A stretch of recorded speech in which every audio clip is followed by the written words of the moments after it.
I got out of bed early this morning, actually up earlier than I normally am, which is very early. And I happened to see some of the video coming out of the University of California at Berkeley that happened last night, apparently after I was off to sleep. And Milo Yiannopoulos, who's a writer for Breitbart, and he's a politician said to me one day a few months ago, "What is the alt-right? Can anybody actually define that?" In other words, there's some conservatives and there's some very much nationalists involved in this movement, but it gets used by media to paint a fairly broad brush of Republicans and conservatives to make them look bad. Yiannopoulos is a bit of a provocateur, I guess is the word to use, but he does have a right to speak, and when he is invited by the campus Republicans to speak, then I guess that's his opportunity, and this is called freedom of speech, and you're allowed to do it. But looking at this video today that has been coming out of this university, now one of them, and I'll share a couple of quick sound bites with you from this too as well, because if you've not yet seen it, I mean, it is just, they call us the deplorables. Look at what these people are doing.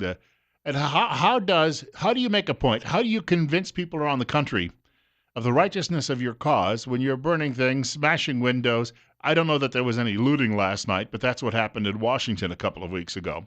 How do you in any way convince people that you're right? Maybe that's not the goal. Maybe the goal is simply to smash things. Maybe that's what they're really up to in all of this. Dan Mogilov is the spokesman for the University of California at Berkeley. He was speaking to media after the outburst last night. And you want to talk about some of these liberals doing some soul searching. They came in uniform, covered in black, utilized paramilitary tactics in a clearly designed and well thought out plan to disrupt the event tonight. We've just never seen anything like that. This is not a proud night for this campus, the home of the free speech movement. We've never seen anything like that. Excuse me, but going back 50 years, and a little more than 50 years, into the early 60s, University of California at Berkeley has had many of these temper tantrums, the students there anyway. Now, they mentioned that these people showed up in black uniforms, and so they may not have been students. Some of them may have been. They may not have been students. And then you saw the picture of the young woman, a pretty blonde girl, standing there talking to a condescending reporter from Channel 7 in Berkeley. KGO, actually, it's San Francisco. But the reporter is asking her some questions, and she went down there to see if she could have a dialogue with anybody, and then one of these scoundrels walks up and pepper sprays her. Again, how do you win any converts to your cause in a situation like this? She was hoping they could have an intelligent discussion, and instead, their goal was, and if that was my daughter, I'd want somebody prosecuted. And if that had been my daughter and I had been there, somebody might not have left that campus alive last night. 10 minutes after 8 o'clock, Bill Colley with you on Top Story on News Radio 1310, KLIX and newsradio1310.com. Now, despite the history of this campus always having some of these, call them testy people attending school there, the campus police chief, her name is Margot Bennett, she claims it wasn't students involved in the carnage. They began throwing Molotov cocktails and picking up barricades and throwing those. Those were not our students. That's not our students' behavior. Once we heard the commercial-grade fireworks, we knew that the Amazon windows had been broken. We realized it was just too dangerous to let this event go forward. In other words, so we thought we should tell the conservatives all to go home. We didn't send the liberals who were rioting home. No, we sent the conservatives home who were behaving themselves, because that's the Berkeley way. When she said these can't be our students or these weren't our students, let's be honest about this, folks. There's a picture of a fellow. He's grabbing a barrier, and he runs up a stairway and smashes a window with it. And as he turned and looked at the camera, he had a gray beard. So maybe he's a professor, because, they all have to have that sort of shaggy look if you're teaching on a college campus. That's been the way of college left, from the academic standpoint since the 60s. Or they have to have the little Pete Seeger-style beard and something along those lines. It's their uniform. It's their identifier. They all claim that they're individuals, and yet, well, we've got to look like somebody else. Or if he wasn't a professor, he was just one of these, when I went to college, there was a guy, his nickname was Bear. Bear had gone to college at my campus, and when he failed to graduate, he kept taking courses and never filed for graduation. He was a good student, apparently, but he didn't want to leave he loved the college atmosphere. So after 6 years without filing for graduation and piling up enough credits for graduation, the college just simply said, "You're done." So he got a job working the door as a bouncer at a local tavern. So he could still hang out and go to all the parties and goof off and guzzle beer. And by the time I met him, now I'm going back into the early 1980s, he was likely already in his mid 30s. So he had been around campus since the late 1960s. He just never wanted to leave. You want to talk about people who are infantilized. It could well be that this guy who was smashing the window at Berkeley is of that type. In other words, he came there to go to college in 1969. He never left. And he's still just hanging around campus because it's cool. And they got good dope. And whatever reasons he has, that's why he's involved in all of this. But I would believe that some of these people were students. And at the moment, I haven't heard any details on any arrests. Are they making any arrests, or are they just going to ignore it and allow it to happen? Secondly, we've talked about this really since the riots just before the inauguration in Washington a couple of weeks ago. In fact, 2 weeks ago today, they were out smashing windows, torching limousines, looting stores. And I said, for a lot of these people, this is playtime. Well, they thought that at Kent State in 1970. In May of 1970, there was an anti-war demonstration going on. It was lasting for several days. The National Guard was called out by Ohio Governor Rhodes at the time. The National Guard ended up opening fire on these student rioters. This after they had burned the ROTC building. It had been throwing rocks and, giving the finger and making lewd gestures and perhaps threatening National Guardsmen.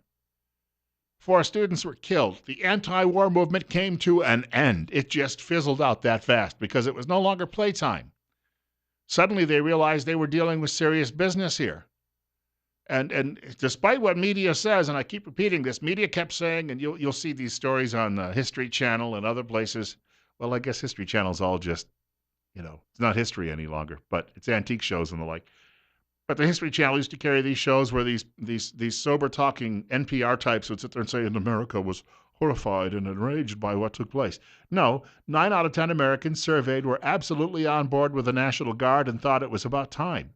Whether that's right or wrong, that's how Americans felt. They were fed up. They'd had enough. And it may well be that the only way that we may be lurching towards something very similar here, when you see these actions going on, whether they be in Washington or Berkeley or Oakland or Portland or Seattle, it's going to happen eventually. Somebody is going to do the wrong thing, and somebody's going to open fire, and then the media will say, "Oh, it's so terrible. Donald Trump caused this, No, the rioters caused it. You go out and start doing this, at some point somebody is going to fire back. And when that happens, and when it happens, you'll see the same thing, the same dynamic will be in effect that followed Kent State. These demonstrations they'll be just completely put out. They'll be extinguished that fast. All of a sudden, it won't be a playtime anymore. It won't be the playground at McDonald's. These kids still think that's what they're doing, because we've infantilized them. And when that happens, this will come to a screeching halt. And the media will rant and rave and blame the right and blame conservatives and blame the president.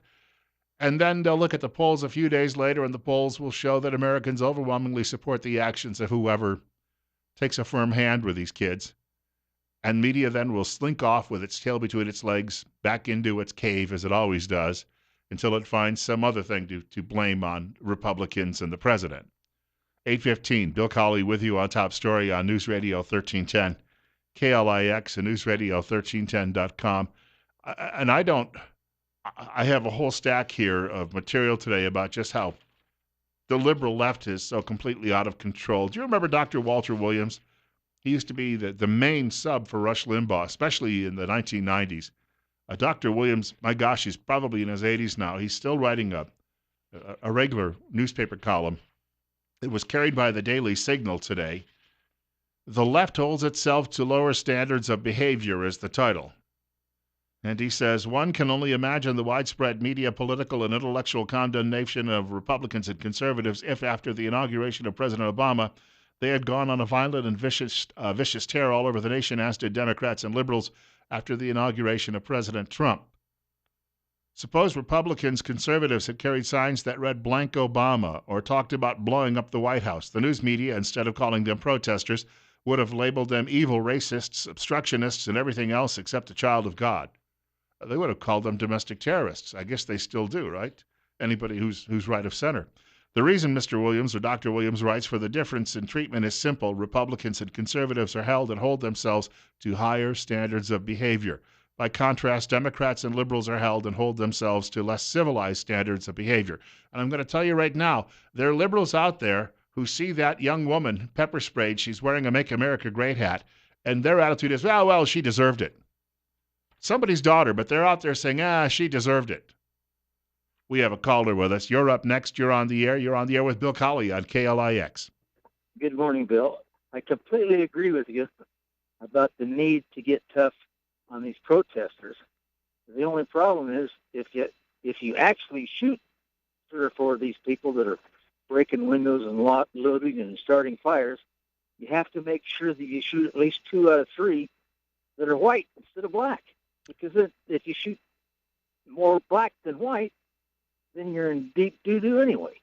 In Kent State, I think all of the victims happen to be Caucasian. So you may be onto something there. If it turned out you opened fire and you randomly hit a Latino and a black and an Asian, that would be a clear sign to the American left. And of course, that is just simply a euphemism for the mainstream media. The mainstream media would be claiming that indeed this was all just part of some great racist plot, some sort of conspiracy, and that once again Whitey is using his power to oppress poor minorities out there, and because everybody's a victim today of something, right? Unless you're white. 818, Bill Colley with you on Top Story on News Radio 1310. I've got a clip from Dr. Michael Eric Dyson, very similar to that, coming up. I can share that in a few minutes with you.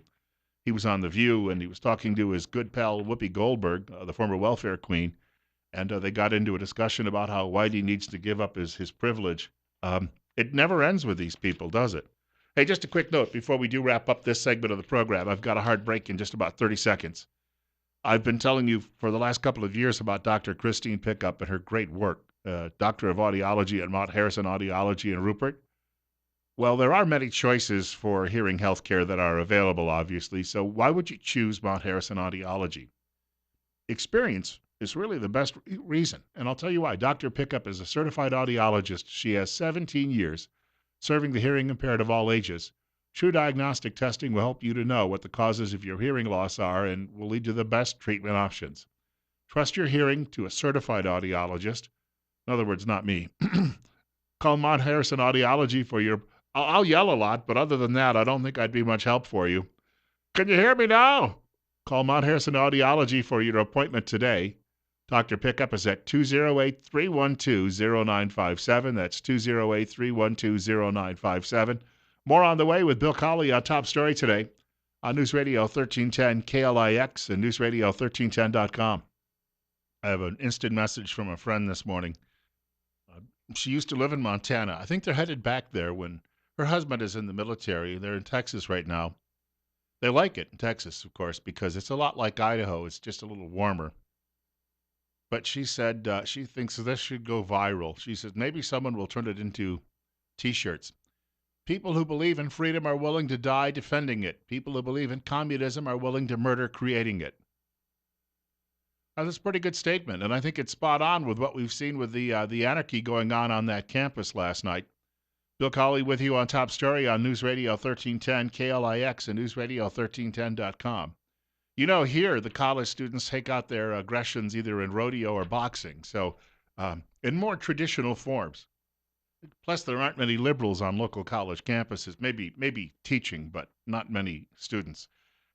Liberals are very difficult. When I first took this job to find, very difficult to find around here. Somebody told me that, there might be 6 in the Magic Valley. 822, Bill Colley with you on Top Story on News Radio 1310, KLIX and newsradio1310.com. I got up this morning, as I said earlier, and I checked the temperature, and, it was above 20. I haven't seen that at that time of the morning for a very, very long time. Still, however, we'll have some nice weather coming up in the next few days, a very gradual thaw going on. That's a good thing. but we're probably not anywhere near out of the woods just yet. So you're going to need that furnace maybe into even April at times. So we've been reminding you, if you have a need for a repair, you need to call the pros at Ramsey Heating and Electric in Burley. Ramsey Heating and Electric will come out and get the job done right. They'll get it done right the first time. Problem-free cozy winters are found at Ramsey Heating and Electric, 2600 Overland Avenue in Burley. And you can give them a telephone call at 678-0459. That's 678-0459.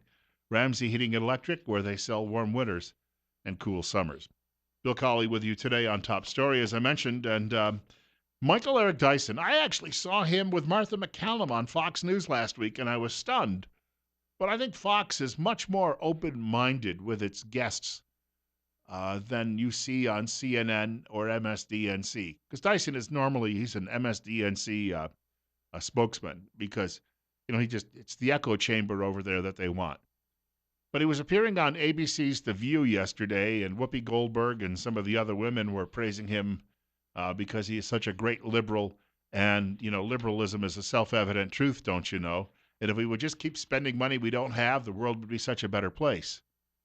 And then he decided to explain his new book, or his latest book, and it's about a denunciation of white folks. I'm an ordained Baptist minister, have been for 35 years. So I can't, as the old black people say, I had my burning before I had my learning. So I wanted to celebrate a tradition of speaking, a Jeremiad, speaking to white America as a brother. That's why I call them beloved throughout the book, because you see, when we look at Donald Trump is the rose. What is the ground, okay, or another flower? What is the ground from which he emerged? Whiteness produced him. A certain sense of selfishness, a certain sense of self-importance, a certain sense of innocence, a certain sense of privilege that he fails to acknowledge. And the best of white culture has to war against the worst of white culture for us to embrace it. Because remember, Frankenstein is the name of the doctor, not the monster. So what produced this heinous manifestation we see of President Trump is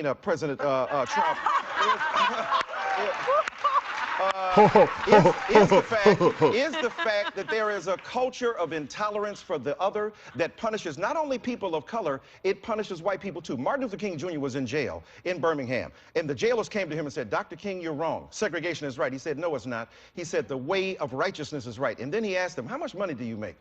And then when they told him, he said, well, hell, you need to be marching with us. Dr. Martin Luther King Jr., hero of this guy. We hear that Donald Trump was an adulterer and actually admitted to it, and 3 wives. Of course, the FBI had hours and hours of tape of Dr. King entertaining prostitutes in his hotel rooms. But to the American left, it's only bad if somebody on the right does that. And for the American left, since you don't really have any morals or values, who wouldn't do that, right? And as far as the guys marching with him who were working at the jail, the jailers, I don't know how much money is enough. Should they be making $350,000 a year? I guess with the grief they're putting up with in some places, sure. When you see what's going on in my old stomping grounds in Delaware. Smyrna, by the way, is a beautiful little town. I went to a healing, I went to see a faith healer there one time, in fact, about 3-4 years ago, and I have a terrible sense of smell, or I did. But I left the church, and I left with a much better sense of smell than I had beforehand. So I guess I trust in that sort of thing. The governor of Delaware, John Carney, was speaking to the media, and I know John. He actually went to church with the 2 aunts of my former fiance, and he's a really nice guy for a Democrat. It's a little he doesn't have to be pressed on it because it's such a liberal state. Well, it is in the north where the population center is. But he's actually a pro-life Democrat, but it doesn't come up much, and if it did, it would probably scotch his chances of ever getting reelected. He was a member of Congress for 6 years, previously the lieutenant governor. He's only been governor for less than a month, and he's dealing with this situation at that prison. And I took part one time as a guest of his in something called the Citizens Congress, which you had to sit down in committees and try to hammer out some ideas on how to solve problems, and it really proved how difficult it was. He used to be a regular on my talk show. He was one of only like 2 Democrats who would ever make a regular appearance on the program. But he was addressing the media last night and trying to explain that they're going to take their time with negotiations in this matter because they don't want any loss of life. I've talked to their families, and as you can imagine, it's been very difficult for them as well. We have put all the resources that we have to bear to get our employees out. Our focus throughout the day has been on the safety of our correctional employees.